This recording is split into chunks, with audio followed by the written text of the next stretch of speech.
సుపరిచయమే. యేసు ప్రభువారు శిష్యులు అంతా కలిసి ఒక బోట్లో వెళ్తున్నారు, ఒక ఓడలో వెళ్తున్నారు. ఆయన అడుగు భాగాన కూర్చొని పడుకొని నిద్రపోతున్నారు.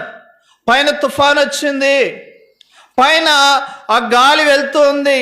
వారు భయపడుతున్నారు, ప్రభువా మేము నశించిపోతున్నాం. మనం వెళ్ళే మార్గంలో ఎవరు ఉండాలంటే ప్రభుని యేసుక్రీస్తు వారు ఉండాలి. ఆ మార్గం యెరూషలేము నుంచి యెరికోకి వెళ్ళే మార్గంలో ఎవరు లేరు? యేసు ప్రభువారు లేరు. అందుకే ఆయనకి గాయాలైనాయి, అందుకే ఆయన కొట్టబడినాడు, అందుకే ఆయన దొంగల చేతిలో చిక్కబడినాడు. చూడండి, ఎక్కడ వెళ్ళినా ఎక్కడ ఉన్నా మనతో ఎవరు ఉండాలంటే ప్రభుని యేసుక్రీస్తు వారు ఉండాలి.